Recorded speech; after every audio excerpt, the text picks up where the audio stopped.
যখন আল্লাহর প্রিয় নবী হযরত মুহাম্মদ সাল্লাল্লাহু আলাইহি ওয়াসাল্লামের বয়স মাত্র 9 বছর ছিল, সেই সময় মক্কার জমিনে এক কঠিন সময় এসেছিল। বৃষ্টির ধারাবাহিকতা বন্ধ হয়ে গিয়েছিল। আকাশ পরিষ্কার থাকত, কিন্তু মেঘ দেখা যেত না। ফসলের মাঠ শুকিয়ে হলুদ হয়ে গিয়েছিল। কূপ ও ঝর্ণা শুকিয়ে গিয়েছিল। লোকেরা দূর দূর থেকে পানি খুঁজে আনত, কিন্তু তাও ফুরিয়ে আসছিল। যখনই খরা দীর্ঘস্থায়ী হলো, কুরাইশ গোত্রের সর্দাররা একে অপরের সাথে বলল যে এখন আমাদের সবাইকে মিলে একটি সিদ্ধান্ত নিতে হবে। যদি এমনভাবে চলতে থাকে তাহলে আমাদের বাড়িঘর, আমাদের সন্তানরা এবং আমাদের পশু পাখি কিছুই বাঁচবে না। সুতরাং মক্কার বড় বড় লোকেরা এক জায়গায় জড়ো হলো। সবাই পরামর্শ করলো এবং পুরনো প্রথা অনুযায়ী পদক্ষেপ নেওয়ার চিন্তা করলো। মক্কায় এই প্রথা ছিল যে যখনই কোনো লোকেরা বড় কোনো কাজ বা কোনো দৃঢ় প্রতিশ্রুতি করতে চাইতো, তখন একটি বড় পাত্র আনা হতো এবং সেটিকে পশুর রক্তে ভরিয়ে দেওয়া হতো। তারপর গোত্রের বড় সর্দাররা সেই রক্তে হাত ডুবিয়ে শপথ করত যে এখন আমরা সবাই একটি প্রতিশ্রুতির উপর স্থির আছি। একইভাবে একটি বড় পাত্র আনা হলো, সেটিকে রক্তে ভরিয়ে দেওয়া হলো। তারপর একে একে কুরাইশের বড় সর্দাররা এগিয়ে এলো। সবাই তাদের হাত রক্তে ডুবিয়ে ঘোষণা করলো। তারা সবাই বলল, মক্কায় বৃষ্টি হচ্ছে না, আমাদের সন্তানরা মারা যাচ্ছে, আমাদের পশু পাখি শেষ হয়ে যাচ্ছে। আজ আমরা শপথ করছি যে আজ রাতে আমরা সবাই কাবার কাছে যাব। আমরা কাবার দেয়াল ধরে দাঁড়িয়ে থাকব এবং দোয়া করব। আমরা ততক্ষণ পর্যন্ত দোয়া করতে থাকব যতক্ষণ না বৃষ্টি আসে। যদি বৃষ্টি নাও আসে আমরা সেখানেই মারা যাব, কিন্তু কাবার দেয়াল ছাড়ব না। এভাবে সিদ্ধান্ত হলো যে রাতের বেলা মাঝরাতে কুরাইশের সবাই একত্রিত হবে। যখন মাঝরাতের সময় গনিয়ে এলো, সেই বড় বড় লোকেরা যারা রক্তে হাত ডুবিয়ে শপথ করেছিল তারা ধীরে ধীরে তাদের বাড়ি থেকে বের হতে লাগলো। সবার লক্ষ্য ছিল খানা কাবার দিকে। সেই লোকদের মধ্যে আল্লাহর প্রিয় নবী হযরত মুহাম্মদ সাল্লাল্লাহু আলাইহি ওয়াসাল্লামের চাচা আবু তালেবও ছিলেন। যখনই মাঝরাতের সময় হলো, আবু তালেবও তার বাড়ি থেকে বের হতে লাগলেন যাতে কাবার কাছে যেতে পারেন। শিশু মুহাম্মদ সাল্লাল্লাহু আলাইহি ওয়াসাল্লাম এটি দেখে তার কাছে চলে এলেন এবং নরম স্বরে জিজ্ঞাসা করতে লাগলেন, চাচা যান, আপনি কোথায় যাচ্ছেন? আবু তালেব থামলেন এবং তার ভাতিজার দিকে তাকালেন এবং জবাব দিলেন, হে আমার ভাতিজা, তুমি কি জানো না আমাদের মক্কা শুকিয়ে গেছে, বৃষ্টি বন্ধ হয়ে আছে এবং পানির অভাবে সবাইকে অস্থির করে তুলেছে। এই কারণে আমরা সবাই রক্তে হাত ডুবিয়ে শপথ করেছি যে যতক্ষণ না বৃষ্টি আসে আমরা কাবার দেয়াল ধরে দাঁড়িয়ে থাকব। আজ আমি সেই প্রতিশ্রুতি পূর্ণ করতে যাচ্ছি। এটি শুনে আল্লাহর প্রিয় নবী হযরত মুহাম্মদ সাল্লাল্লাহু আলাইহি ওয়াসাল্লাম তার চাচা আবু তালেবের দিকে তাকালেন এবং নরম স্বরে বললেন, চাচা যান, আমাকেও আপনার সাথে নিয়ে চলুন। তখন আবু তালেব সঙ্গে সঙ্গে জবাব দিলেন, না বাবা, সেখানে মক্কার বড় বড় লোকেরা জড়ো হবে। এরা সবাই কুরাইশের সর্দার। যদি আমি একটি বাচ্চাকে সাথে নিয়ে যাই তাহলে লোকেরা আমাকে কি বলবে? কিন্তু শিশু মুহাম্মদ মুস্তাফা সাল্লাল্লাহু আলাইহি ওয়াসাল্লাম আবারও অনুরোধ করলেন। তখন আবু তালেব তার ভাতিজাকে ভীষণ ভালোবাসতেন। ভাতিজার এই জেদ দেখে তার মন মানল না। অবশেষে তিনি বললেন, ঠিক আছে, এসো আমার সাথে। এভাবে আবু তালেব তার ছোট ভাতিজা হযরত মুহাম্মদ সাল্লাল্লাহু আলাইহি ওয়াসাল্লামের হাত ধরলেন এবং তাকে সঙ্গে নিয়ে রওনা হলেন। দুজন একসাথে হাঁটতে হাঁটতে খানা কাবার কাছে পৌঁছালেন। ওদিকে মক্কার সব বড় বড় সর্দার একে একে কাবার কাছে জড়ো হয়েছেন। হিসাব অনুযায়ী মোট 32 জন বড় বড় লোক সেখানে উপস্থিত ছিলেন। এরা সবাই তারাই ছিলেন যারা শপথ করেছিলেন যে যতক্ষণ না বৃষ্টি আসে তারা কাবার দেয়াল ধরে রাখবেন। যখন মক্কার সাধারণ লোকেরা খবর পেল, তখন তারাও তাদের বাড়ি থেকে বের হতে লাগলো। পুরুষ, মহিলা, বৃদ্ধ এবং শিশু সবাই এই আশায় খানা কাবার দিকে এগিয়ে গেল যে হয়তো আজ বৃষ্টির জন্য কোনো পথ খুলে যাবে। ধীরে ধীরে খানা কাবার চারপাশে মানুষের ভিড় বাড়তে লাগলো। পুরো মক্কা যেন এক জায়গায় জড়ো হতে লাগলো। সবাই কাবার কাছে জড়ো হয়েছিল, কিন্তু সেই 32 জন সর্দার যারা রক্তভরা পাত্রে হাত ডুবিয়ে শপথ করেছিলেন তারা কাবার একেবারে কাছে দাঁড়িয়ে গেলেন। তাদের সাথে আবু তালেব তার ভাতিজা হযরত মুহাম্মদ সাল্লাল্লাহু আলাইহি ওয়াসাল্লামকে নিয়ে এসেছিলেন। যখন সেই লোকদের নজর একটি বাচ্চার উপরে পড়ল, তখন তারা সবাই অবাক হয়ে গেল। সঙ্গে সঙ্গে একে অপরের দিকে তাকালো। তারপর কিছু লোক রাগে ফেটে পড়ল এবং বলল, হে আবু তালেব, তুমি এটা কি করলে? তুমি এই বাচ্চাকে তোমার সাথে কেন নিয়ে এসেছো? তুমি কি জানো না যে আমরা সবাই মক্কার বড় বড় লোকেরা এখানে শপথ করে এসেছি? এই বাচ্চার এখানে কি কাজ? আবু তালেব তখন এই কথা শুনে তার ভাতিজার দিকে ফিরলেন এবং নরম সুরে বললেন, হে আমার ভাতিজা, যাও পিছনে গিয়ে বসো। আল্লাহর প্রিয় নবী হযরত মুস্তাফা সাল্লাল্লাহু আলাইহি ওয়াসাল্লাম সঙ্গে সঙ্গে চুপচাপ পিছনে সরে গেলেন এবং ভিড়ের পিছনে গিয়ে বসলেন। এবার সেই 32 জন সর্দার এগিয়ে এলেন। সবাই খানা কাবার দেয়াল শক্ত করে ধরলেন। তারপর একসাথে উচ্চস্বরে ডাকতে লাগলেন, হে কাবাকে সৃষ্টি করেছেন যিনি, আমাদের উপর পানি বর্ষণ করুন, বৃষ্টি দিন। সবাই কাঁদতে কাঁদতে দোয়া করতে লাগলো। কেউ কাবার দেয়াল শক্ত করে ধরে ফরিয়াদ করছিল, কিন্তু সময় গড়িয়ে চলল। আকাশে কোনো মেঘ এলো না। এভাবেই পুরো রাত কেটে গেল। যখন ভোরের আলো ফুটলো, পাখিরা জেগে উঠল এবং লোকেরা তাদের ঘরে ফিরতে লাগলো, তখনও আকাশে বৃষ্টির কোনো চিহ্ন ছিল না। মাটি তেমনই শুকনো রইল, মেঘ এলো না এবং বৃষ্টিও হলো না। ভোরের সময় পার হওয়ার পর সূর্য ধীরে ধীরে উপরে উঠে এলো। এখন সূর্যের তাপ বাড়তে শুরু করেছে এবং তার উষ্ণতা মক্কার প্রতিটি কোণকে ঝলসে দিচ্ছিল।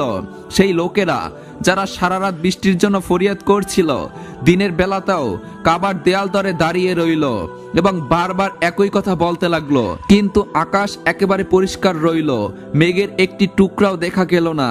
এখন তো বাতাসও গরম হয়ে গিয়েছিল, দিন গরম হয়ে উঠছিল এবং কাবার দেয়ালও সূর্যের তাপে জ্বলতে শুরু করেছিল।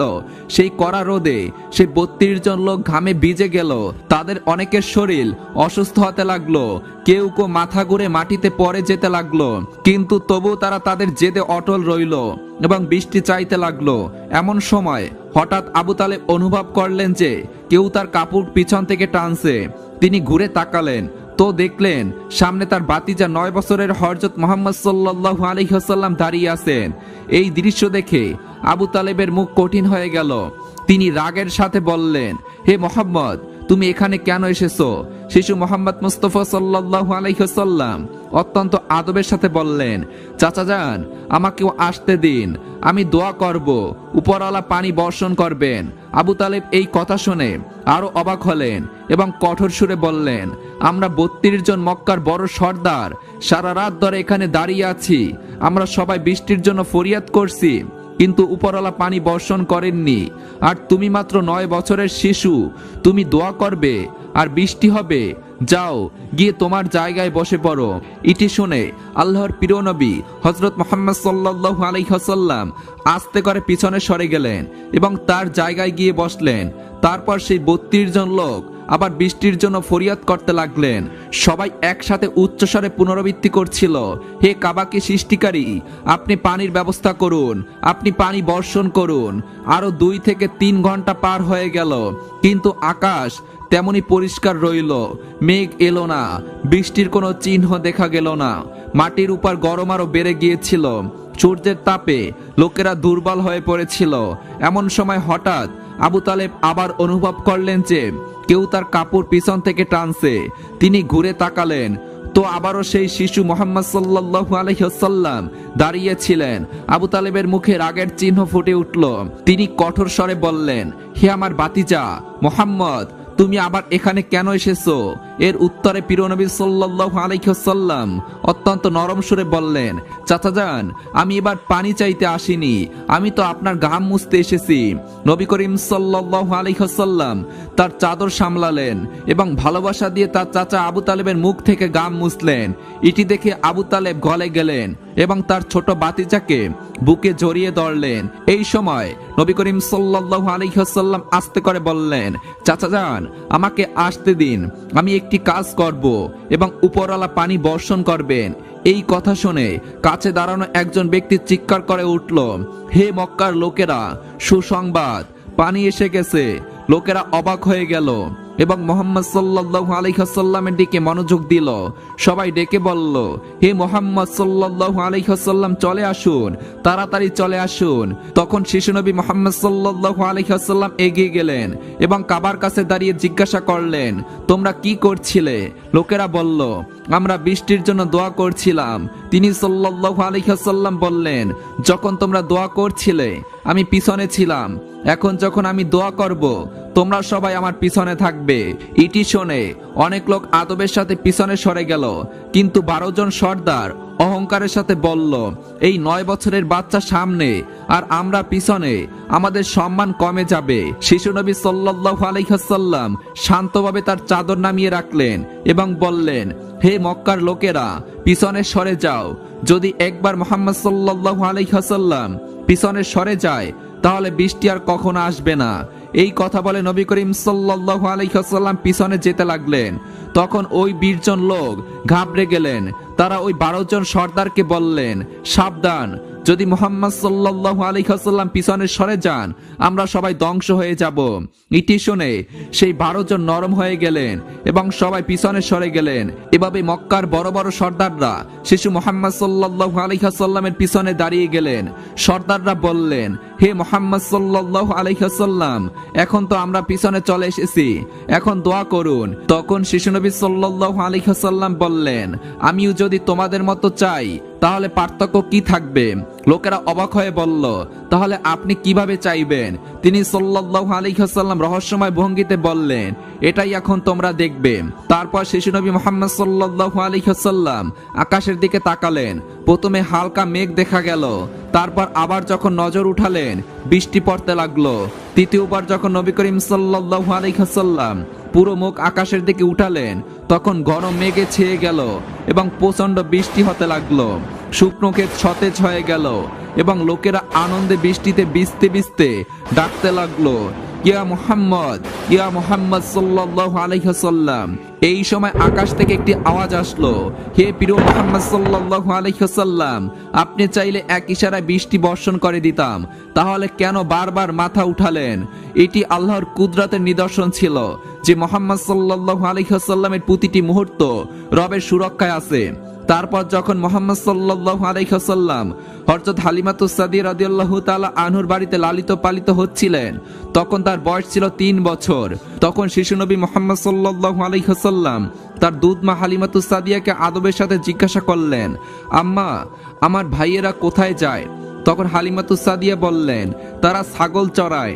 তখন শিশু নবী বললেন, আম্মা, আমিও তাদের সাথে যেতে চাই। তখন হযরত হালিমাতুস সাদিয়া রাদিয়াল্লাহু তাআলা আনহা ভয়ে নিষেধ করলেন, কিন্তু বোন সাইমা রাদিয়াল্লাহু তাআলা আনহা বললেন, আম্মা, আপনি কি জানেন, যখন ভাই মুহাম্মদ সাল্লাল্লাহু আলাইহি ওয়াসাল্লাম আমাদের সাথে যায়, তখন মেঘ উপরে ছায়া করে রাখে, রোদ কখনো তার উপরে পড়ে না। ইটি শুনে হযরত হালিমাতুস সাদিয়া রাদিয়াল্লাহু তাআলা আনহার মন বিশ্বাস এবং খুশিতে ভরে গেল যে এই শিশু আল্লাহর বিশেষ সুরক্ষায় আছে। তখন হযরত সাইমার কথা শুনে হযরত হালিমাতুস সাদিয়া মনে শান্তি এলেও মায়ের মন চাচ্ছিল না যে মুহাম্মদ সাল্লাল্লাহু আলাইহি ওয়াসাল্লামকে তার চোখের আড়াল করতে। কিন্তু যখন রাসূল পাক সাল্লাল্লাহু আলাইহি ওয়াসাল্লাম বারবার আদবের সাথে, ভালোবাসা এবং নিষ্পাপতার সাথে অনুরোধ করলেন, তখন অবশেষে হালিমাতুস সাদিয়া অনুমতি দিলেন। তিনি জানতেন এই শিশু বিশেষ, কিন্তু তবুও তাকে এর আগে কখনো একা ছাড়েননি।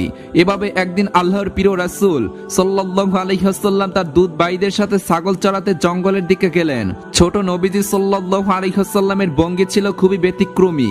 কখনো কোনো ছাগলের মাথায় হাত বুলিয়ে দিতেন, কখনো আদর করে ডাকতেন, এবং অবাক করার বিষয় হলো যে ছাগলগুলো তার কাছে এসে শান্তভাবে চড়তে লাগতো। এই নিয়ম কয়েকদিন পর্যন্ত চলতে থাকলো।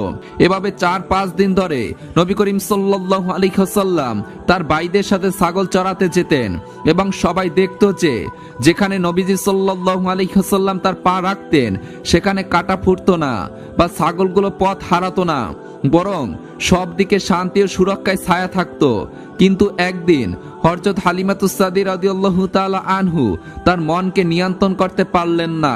তিনি আদর করে বললেন, হে ছেলে মুহাম্মদ সাল্লাল্লাহু আলাইহি ওয়াসাল্লাম, আজ থেকে আপনি ছাগল চড়াতে যাবেন না। আপনি এখনো অনেক ছোট। আমার মন মানে না যে আপনি রোদ এবং জঙ্গলের কষ্ট সহ্য করবেন। আমি চাই না যে আপনি সামান্য কষ্ট পান। তখন শিশু নবী মুহাম্মদ সাল্লাল্লাহু আলাইহি ওয়াসাল্লাম মায়ের কথা নীরবে মেনে নিলেন।